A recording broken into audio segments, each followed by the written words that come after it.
Our third panel of the day is about networks and ideologies. And I would like to begin by introducing Dr. Jason White from Appalachian State University. He will be presenting a paper called The Levant Company and the Early Modern Origins of Capitalism, State, and Empire. Okay, can everybody hear me? Okay? Okay. Elizabeth I's 1581 chartering of the Levant Company came at a time when the English crown and English merchants sought new markets for domestic products, especially wool and cloth. The Sultan's dominions provided a ready market for English goods during a time when the domestic wool industry stagnated and slowed due to the closing of markets thanks to religious conflict on the European continent and decreased demand for the product.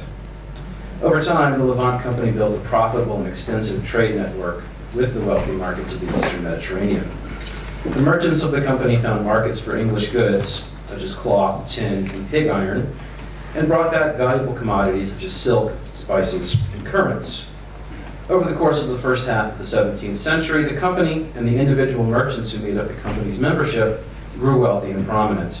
As one contemporary described it in 1638, the Levant Company was, quote, the most flourishing and most beneficial company to the Commonwealth of any in England. In this paper, I will argue that the Levant Company, over the first half of the 17th century, made significant contributions to the development of English capitalism, the growth of the mercantilist state, and the origins of the British Empire. Having found a ready market for English goods in the Levant and a ready market for Levant goods in England, Levant merchants forged an extensive trade network where they dealt in a variety of goods from far-flung locations. For example, the merchant John Williams, whose extensive letters survive in the Lewis Walpole Library in Connecticut, dealt in a wide variety of imported goods that he purchased in London and re-exported to the Levant. These goods included hides and caviar from Russia, calicos and cardamom from India, coral from the West Indies, and herring from the North Atlantic. From the Levant, he mostly imported silk, currants, and wormseed, which is the plant used to make the drug santonin, which purged parasitic worms from the body. The Williams family were wealthy and well-connected London merchants, and their involvement in the Levant trade can be traced to the family patriarch, also named John Williams, who served as the company's treasurer until his death in 1636. John was married twice and had 4 sons, William, Philip, Daniel, and John. John Williams, the elder's brother, Daniel, was also a prominent Levant merchant, and the family, through marriage, was connected to merchants and gentry throughout England. All of the Williams sons spent time in Levant, but the eldest, William, and the youngest, John, spent most of their time in London, while the 2 middle sons, Philip and Daniel, spent time in both Livorno and the Ottoman Empire. Therefore, at any given point, the Williams family had a brother in London, one in Livorno, and one in the Levant. These familial connections along an extended trading network allowed the Williams family to overcome one of the most problematic aspects of early modern trading, that of trust. Therefore, the Williams family's network of trade and kinship allowed them to generate capital, something that was difficult in a time when, as Joyce Appleby and Carl Winterland have shown, there was a shortage of money in the English economy. The Williams family found outlets for their capital in England's expanding global presence in commerce and colonization. One example of this is their investment in the joint stock of the East India Company. They also invested in a more capital-intensive venture, a sugar and tobacco plantation on the island of Barbados. This made the Williams family some of the earliest proprietors of English Barbados and plugged them into an emerging transatlantic sugar and slave trade. In early 1648, John Williams wrote to Thomas Middleton, a ship captain bound for Barbados, complaining that several of the men Williams intended to send to the Caribbean had pretended to be artisans but were actually, quote, soldiers and vagabonds who, quote, cheated us by absenting themselves. William hoped to remedy this labor problem by purchasing some Negroes to work the plantation, Negroes in quotes. Williams closed the letter with a hint of optimism for the prospects of the venture, remarking, quote, we shall hope to have gold teeth in return for our capital. The Williams family's Barbados plantation should give us pause then to consider the origins of the British Atlantic world and the connections between the Mediterranean and Atlantic trading networks. Since it was a monopoly company and not a joint stock company, members of the company pursued their own trade on an individual basis. Therefore, the success of individual traders or collections of traders did not depend on the general success of the company, as it would in a joint stock. The Williams family, with their extensive mercantile and kinship network, was particularly well placed to generate capital. Furthermore, the Levant company, with its exclusive access to currents from the Greek islands, was also well placed to generate cash, or as it was known to contemporaries, ready money. Currents were raisins made from grapes grown primarily in Zante and Zaphalonia in Ionian Greece. The English appetite for these fruits was apparently insatiable in the early modern period, as the commodity made up the bulk of the company's imports from the eastern Mediterranean. Judging by the amount of time the company spent lobbying the government to protect their monopoly on currants, the raisins were a valued and important commodity. The Williams family's network connected Russian, Indian, and English goods with the Levant, which they traded for silk and currants that they sold for cash in England. The capital generated from this trade was invested in ventures like the East India Joint Stock and the capital-intensive sugar plantations of Barbados.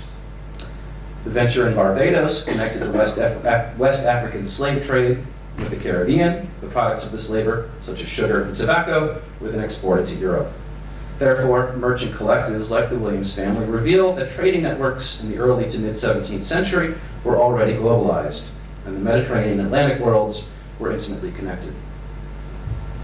3 years after writing his letter about the labor troubles in Barbados, Williams wrote another letter that gives insight into the venture's progress.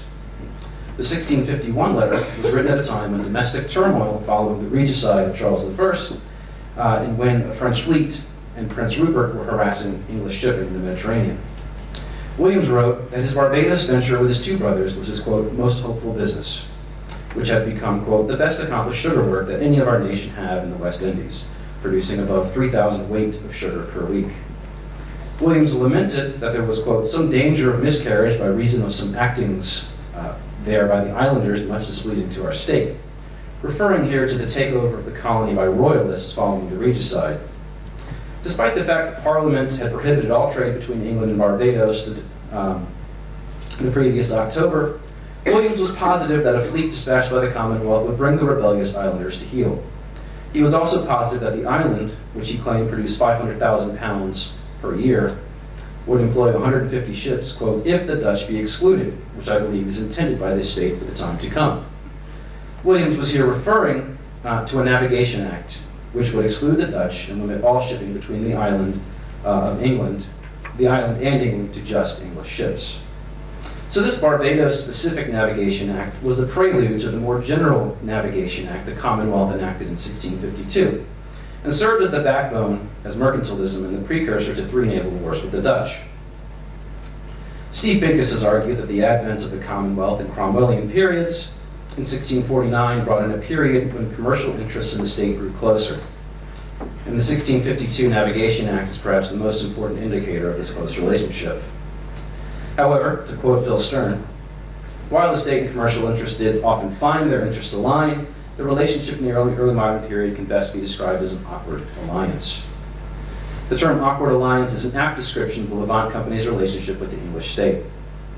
Most of this awkwardness was due to disputes over the ambassador in Istanbul.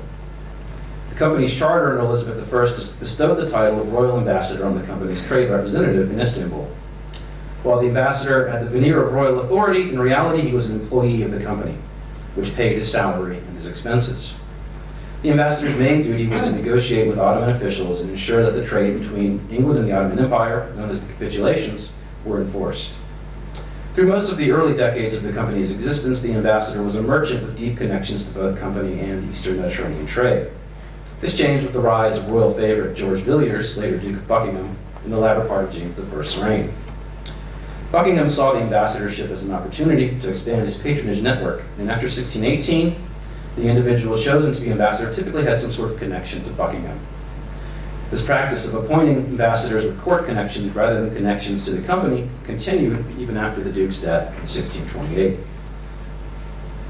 The appointment of ambassadors with court connections was not necessarily a recipe for division between Crown and Company. The ambassadorship of Thomas Rowe in the 1620s was a period when a court-selected ambassador with no previous ties to the company oversaw a relatively peaceful and prosperous phase of the company's business. Rowe was so well liked by the company that it petitioned Parliament to intervene with the king to keep him on as ambassador, even after his commission had expired. However, the tranquil period of Rowe's embassy was the exception rather than the rule. In times of severe political strain, like the period of civil war in the 1640s, put immense pressure on the relationship between ambassador and company. This was the case during the ambassadorship of Sackville-Crowe, which saw deep divisions between Crown and Company over the collection of a shipping surcharge on non-English goods sent to the Levant known as the Strangers' Consulage. These divisions were further exacerbated by the fact that Crowe was a royalist and the majority of the company's leadership in London were parliamentarian. By the close of the Civil War, Crowe, on direct orders from Charles I, not only collected the Strangers' Consulage for himself, but also began to confiscate property from suspected parliamentarian sympathizers amongst the English merchant community. This was the last straw for the company's leadership in London, who then arranged to have a new ambassador sent to Istanbul to oust Crowe. This new ambassador was named Thomas Bendish. When he arrived in Istanbul, he met with resistance from Crowe, who refused to recognize Bendish as his successor. Bendish had to enlist the help of both English merchants and Ottoman officials to have Crowe placed on a ship and sent back to London, where he was then confined to the Tower. However, this was not the end of the saga. 1 year later, a man named Henry Hyde, a former consul for the Levant Company in the Greek Morea, and a committed royalist, obtained permission from the exiled Charles II to travel to Istanbul and attempt a coup. Lost my place. To oust Bendish in the young king's name. Hyde's gambit to oust Bendish as English ambassador ultimately failed, and he was returned to London, where in 1652 he was executed by order of Parliament for treason. So the Crowe-Bendish-Hyde affair represents a moment where the company and the state found their interest in convergence. The Levant Company was on the side of Parliament during the Civil War, and even contributed financially to Parliament's cause. Whether this was because members of the company were committed supporters of the parliamentary cause, or simply because Parliament occupied London for the duration of the war, is difficult to know. Nevertheless, the episode shows that the company needed the state to provide legitimate ambassadors so that the Ottoman Empire would recognize and maintain trade agreements, and that the state needed the company to continue to keep the English economy running and provide tax income and loans. Someone like Hyde, who represented an alternative base of authority, was a threat to the legitimacy and sovereignty of both company and state, and had to be dispatched with. Therefore, while the alliance between company and state was indeed awkward, it was also necessary. Am I doing enough time? I'm doing good. Okay. So the company was, in many ways, a state unto itself, and also simultaneously an extension of the English state. The company had long required the assistance of the state to maintain its monopoly on trade with the Sultan's dominions, just as the state needed the company to expand its reach at a time when the English state was small and weak. The execution of Hyde appears to be part of a general trend of the company and the state growing closer in the 1650s. For example, there was a print campaign by the Levelers to remove monopoly protections for trading companies. The most prominent spokesman for this was William Walden, who wrote a petition in pamphlet form in 1652.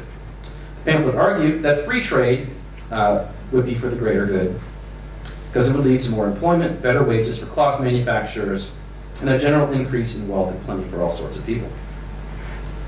Walden's main line of attack against monopoly companies was that they existed due to royal prerogative, something that had been struck down by the actions of Parliament over the course of the English Civil War Revolution, and that monopoly companies shut out competitors and perpetuated unnatural divisions in English society based on, quote, mere custom and tradition. Rather than answering Walden directly, the Commonwealth enlisted the Levant Company to respond to him. The company's argument was that its commercial activities helped to organize the trade and protect it against foreign powers. This line of thinking was mercantilist, in that it envisioned the trading company as an extension of the domestic state. The company remarked that, quote, as a company of merchants, we are enabled to oppose and frustrate the designs of such as appear, though upon high pretenses and with great power, either against the interest or trade of this state.